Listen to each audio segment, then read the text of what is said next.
What is going on, comic fam? It's your boy, the Bearded Comic Bro, and I am joined by comic creators Chris and Aubrey. Welcome to the show. Hey, it's good to be here. Yes, I'm so excited. We get to talk about comics, one of the things I love, and y'all are here promoting a new Kickstarter that's coming out. So before we get into kind of how did you get into comics, what's the Kickstarter about briefly, and then we'll split that up and go from there. Go for it, Aubrey. You're gonna make me do it. So it's like we have a lot of new and emerging voices. We have 20 stories for you from all across different genres. Really talented creators who have just put their heart and soul into making these stories, and all of them have either a nod or an Easter egg, or for some of them it's like a big part of the story, but all of them have a jacket because we all came from Scott Snyder's comics class, and his branding for his comics are Best Jacket Press. And so it's kind of a homage to like him, because that's kind of what brought us all together. And so just some really interesting stories, some that are going to make you laugh, some that are going to make you cry, definitely some that are going to make you cry. I can attest to that. Yeah. And then some that will kind of scare the pants off you. So yeah. Brent Fisher teased me via message because they were like, somehow you managed to have every single genre in the collection, and somehow it turned out really well. So it's awesome. And to build off of what Aubrey was saying, in addition to uplifting like emerging creators, which is really important to us, we also are really striving for diversity. At least half of the collection, the creators are to us LGBTQIA plus, women, or Black, Indigenous people of color. So we're really trying to push for diversity. Now, I'm not saying that, we have a good chunk of queer creators, but I don't want to mislead anybody and be like, oh, we have a lot of queer-centric stories, but the writers just so happen to want to tell different stories this time. Yeah. There are only like 2 queer-centric tales, but we do have a good amount of diversity. We were really happy with that. Well, and I think that's awesome to have, you have something that brought everyone together, right? The class, Scott Snyder's writing class, which is really cool. And I want to dig into that too. But, so you have that running through, but it also is, you're giving voice to different creators of, diversity. And I love that because everyone's voice matters, and it's important to hear stories being told. And that's so cool. And I want to jump into the Kickstarter, but before we do that, I always like to know, how did you get into creating comics? Has there always been a passion with comics behind, or is this kind of something that just kind of originated, off of the class? So for me, I have been a comics lover all of my life. I can remember the first comic I read, New Warriors. I had a huge crush on Vance Astrovic. Marvel Boy just totally did it for me with Mark Bagley on art. But I've been a reader ever since, and pretty much have never stopped. Thankfully, I was right on the Image cusp when it was brand new. So I actually got into the Image right away, which now a lot of people would consider indie and things like that. But so I was lucky from the beginning to kind of broaden my horizons unintentionally from not only the big 2, but a bunch of indie or non-big 2 stuff. And so I just fell in love with all kinds of genres, all kinds of stories. I wrote a lot when I was younger, but I'd never wrote any comic books or anything like that. And then when Substack, all these comic writers started going to Substack big time with Scott and James Tynion, et cetera. I saw the comics writing class, and I was like, hey, maybe we should dip our toes back into this world. And we were able to build a great little writing community. And ever since, it's just been go since like September, October, November, just a great writing community. And we hang out every month and talk and help each other with pitches and all kinds of things. And it's been a really great little community that we've built headed into this anthology that all came from Scott Snyder. So it's been really awesome in that regard. So I'm pretty new to creating comics, but I have been very lucky to kind of get into a lot of anthologies right away that are going to be published this year, which Aubrey knows, because Aubrey is a really great editor and she reviews every single thing that I do. And I'm lucky that I got into every single thing that I've done so far, because I was like, this is not normal. So it's been a lot of fun. But yes, I'm relatively new, and now I'll be quiet. So awesome. What about you, Aubrey? So I've been like a writer my entire life, and then I was big into Captain Marvel and like all of anything Kelly Sue DeConnick was writing about 10 years ago. And she did a writing class at, I live in Wyoming. So she did one at the university at Casper. So I drove 6 hours, and my husband and I took a weekend and we went to the class. And at the time I was like, okay, well, I really want to meet Kelly Sue. So I'll go to her panel on I think there was like Friday, Saturday. So I'll go to her stuff on Friday, and then I'll go to the novel writing thing on Saturday. And I went to her thing, and I just fell in love. Like, I was like, oh, okay, no, this is what I want to do. And so it's been on and off for about 10 years where I've been trying to like do that while figuring other things out. And I just love taking classes. Like, I will, if I see a comics class written by somebody I admire, I will go take it, even if I feel like I've learned a lot of the basics at this point. And I do editing, as Chris said. So I took Scott did a class with women in comics, and I took that and I really enjoyed it. And I thought, oh, well, then I should definitely sign up for the Substack class, because I loved the women in comics class. And so I think it's really important for anyone to be like a lifelong learner as a writer, because you just have to keep building, and as an editor, because like every single class I take, I learn something new that I wouldn't have found somewhere else. So that's kind of what led me here. Well, that's so cool to hear, because I think it's important, that's a great life lesson of you're always learning, or you should always be learning. You should always be growing and, honing in your craft, whatever it is, whether it's writing, art, podcasting, finding that niche and continuing to grow in that. So I've got to ask, since the class brought everyone together on this panel and on the anthology, can you give us a little bit, like, what was that experience like? Or is that off limits? Like, what was that class like a little bit for writing class? Is it something that people might want to do? I think we can talk a little vaguely about it. The other, Joe and Ben, the other two editors, we were like, how much can we say? So basically what's been great about this Substack is, one, Scott will bring in guest lecturers to have informal conversations with us. Chip Zdarsky, James Tiny, and the fourth. For the recent pitch lecture, he brought in his editor, Will Dennis, to help us out and understand how to pitch things. And what was really nice is, just from the beginning, they laid out what they were going to talk about every month, and the 3-act structure. And this month we're going to talk about villains, and this month we're going to talk about that. And so, not to give too much away per class or anything, but it's been really great. It covers really foundational stuff, like if you're just learning and getting used to things, but then it also covers more advanced things where I was listening and I was like, oh, I didn't even think about that kind of thing. So the classes have been strong, but also just the he'll have for certain tier subscribers, he will and I know he promotes this himself, he will have annual or quarterly hangouts where we informally just hang out and we get to ask him questions and things like that.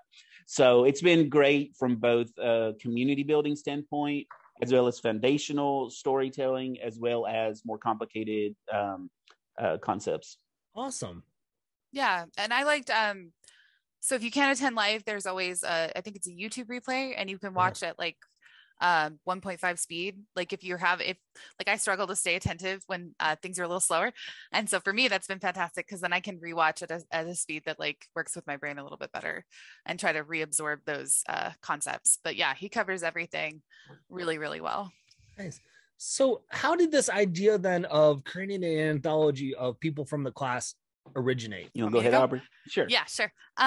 So Joe G. Schuster, one of the creators and editors on the project, he just wanted to do it, and he kind of felt like he didn't know how. So he just started grabbing people, and like, I don't have a story in the book. I'm surely just an editor. And initially I was just going to do like story consulting. Okay. But as we got further into the project, I was like, oh, I'm going to stay and see this through. So Joe just had that idea, and then he and Ben started grabbing people, and it was it's very different than like other anthologies. Like anybody could submit a script, and then we spent a lot of time working with creators to kind of get the scripts to a professional quality. And like not everybody was able to get there, but like everybody benefited from that process, because they got like feedback not only from us but like from their peers and from the other editors and stuff. So like, I mean, Chris and I probably spent at least, everybody got at least 2 or 3 rounds of feedback, which is more than you generally get from like, I only contract for two rounds with most of my clients. And so, yeah, I think it just kind of kept coming together, so yeah. That's awesome. Well, Chris, and we probably, we probably started in, like, I know our first round of editorial reviews for scripts was November. So we've been at it for a long time, and it's been great. It's been a really intense labor of love and ups and downs, but I wouldn't have it any other way. Like, I was so excited to talk to you today, because I was texting Aubrey and I was like, I just can't wait. It's going to be so much fun to like share our love of what was happening right now. But I'm sorry, I missed your question. I was just, how did you get connected with being a part of the anthology? So I came on a little bit later. Basically what happened is in the main Scott Snyder's Discord for the class, which it has upwards of 1,000 people in it. I was one of those people that had to read like every single post every single time that somebody would post something. And I caught a couple of them. I can't remember if it was from Joe or Ben, that was just like, hey, we're putting together an anthology. Anybody interested? And then I was just like, yeah, me. And then I jumped on board then. And then I quickly just kind of organically, weaved myself into the editorial team. So I love it. I remember, because I feel like that class got offered like 2 years ago was when it started, or a year and a half. How long? Like a while ago, wasn't it? We're the inaugural class, and it's ending June. It's ending mid-June, like right when we plan to launch, right when the first year of class was ending. So I guess it was about a year ago. Oh, so it was a year ago. Okay. Because I remember when that came out, and I was like, I can't write a lick. I was like, I almost took it just to learn, a little bit more about the craft of comics, because I love reading comics. I love talking about comics. I just can't write at all. So I'm going to bring in people that can, and that are influential with comics. So we've talked about how the team came together, how the anthology started to piece together a little bit. And we loosely talked about how there's kind of a loose thread throughout the whole anthology tying into with the jacket. Was there any requirements at all of when people submitted pitches of what you all were looking for, or was it just kind of a free for all? It was a complete free for all. It was just like, hey, we want to include the jacket. It could be an Easter egg. It could be the driving plot of the story. But we do want to include the jacket, as an homage to Scott Snyder's Best Jacket Press. That was pretty much the only requirement. And I think that's why we have such a wide swath of genres. And it's really cool to put a bunch of genres in one collection, and all of them turn out so well. Like, it was really impressive. I mean, I think Aubrey will agree with me here. We were like kind of surprised. The level of quality is really high. And we were just kind of blown away. We were like, oh, wow, this is really impressive. Yeah. I mean, the stories are professional quality books. Like there's some really good stuff in there. I've said this to Chris numerous times, that it won't surprise me if like in 5 years, some of our people from this anthology are like big names in indie comics, or heading towards, outside of the indie sphere, into mainstream stuff. So yeah, it's not, you're not putting fluff out there, because I remember Chris reached out to me about setting up for the interview, and I think we connected yesterday. Finally, I was like, yeah, if there's a rough script or whatever, I can glance over. Chris, you sent it. It was like 114 pages. I was like, holy buckets. I was like, oh man. I was like, I got my work cut out, but I crushed it, and it was because it flowed very well, and it's they're so connected, but they're so unique, and it's beautifully crafted. So well done. Thank you. Thank you. That And feels so good. it was really cool to kind of find a story flow as well, because when you have so many genres, we were like, do we do it by genre? And they were like, no, we should mix it up with slow versus fast versus like, and let's weave in emotional versus like suddenly we're thrown into action. And we thought that was the better way to go, this kind of ebb and flow. So it's really validating to hear that you liked that kind of ebb and flow to it. Yeah, it really does work well because it's not only unique stories and genres, but the art style and the storytelling are so unique. So were the writers the part of the class, and then more creative teams got brought on for like art? How did that process work? Yeah, so each writer was responsible for finding their creative team. Okay. So they went out and they found artists to collaborate with. So they found artists to collaborate, colorists to collaborate with, or letterers to collaborate with. Some of them are artists. Mm-hmm. So we have a few that actually did all their own art. Some of them collaborated with each other. Like one of the comics was not going to be colored, and then someone for fun, I think Alyssa did for fun, like, oh, I'm going to just paint your page.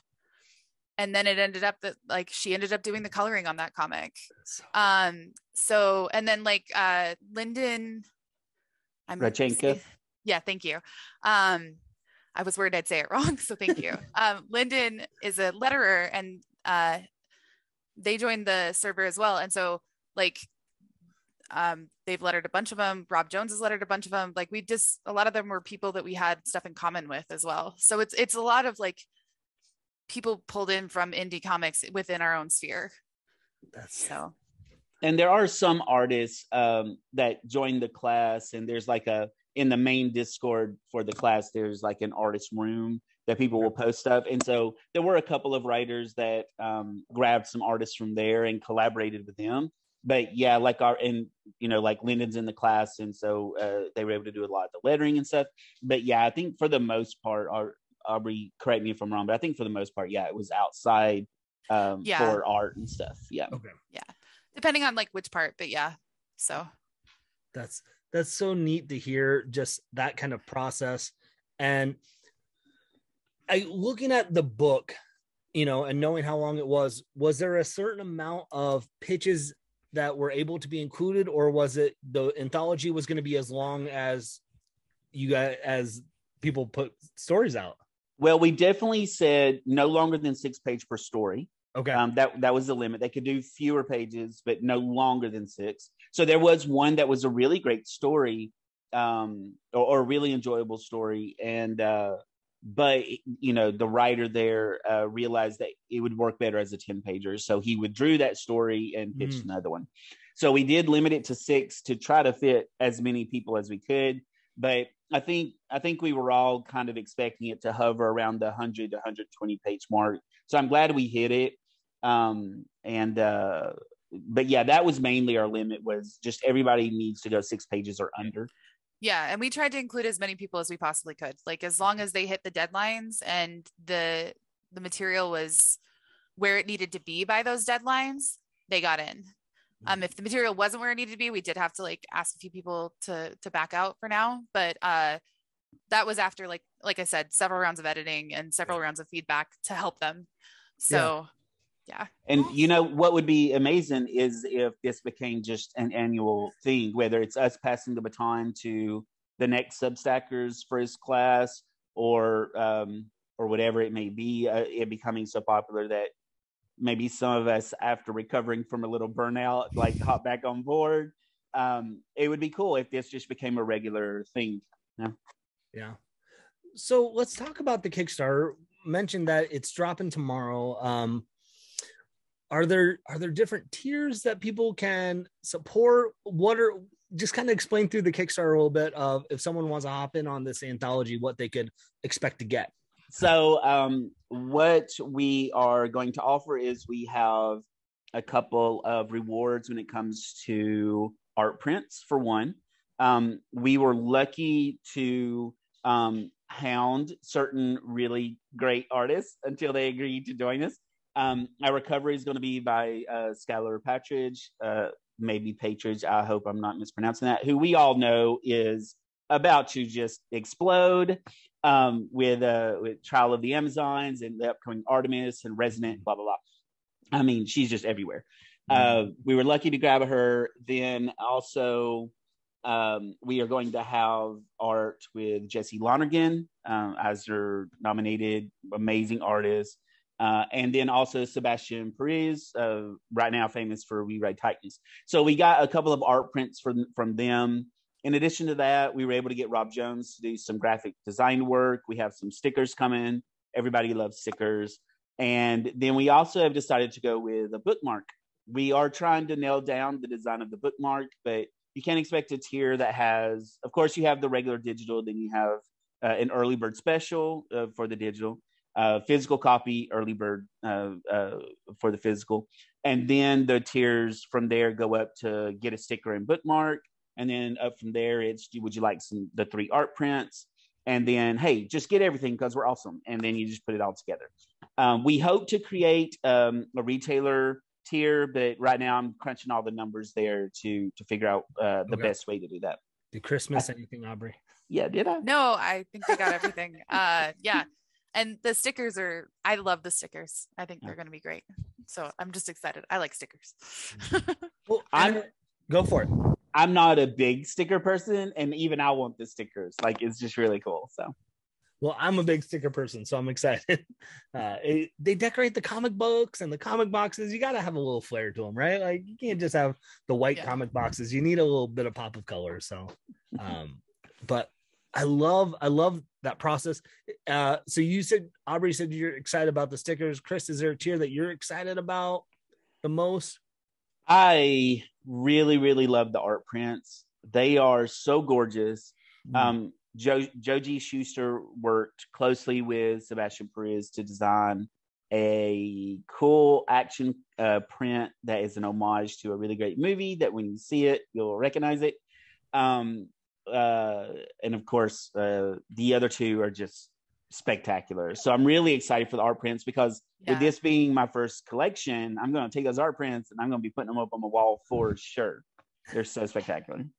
And to toot their horn, they worked with Skylar, and then Ben worked with Lonergan. And so each of them we went in with tried to give the artists a lot of freedom so that they could design something cool. And they did not disappoint. Like Lonergan's is really surreal, and Skylar's is really like ephemeral and cool. Like they're all very cool.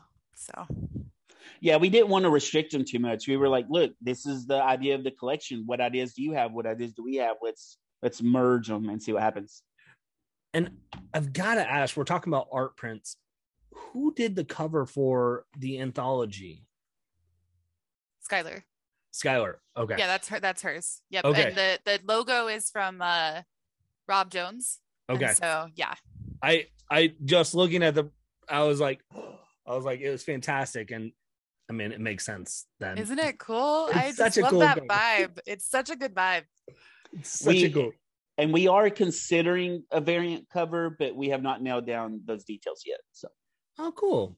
Yeah. That's awesome. It's always fun to get to see kind of the behind the scenes. So when this idea came about and this anthology came together, is this something that you were able to share with Scott and team about the class, and like, or is this kind of like we're just doing it and we hope that he might see it and say cool?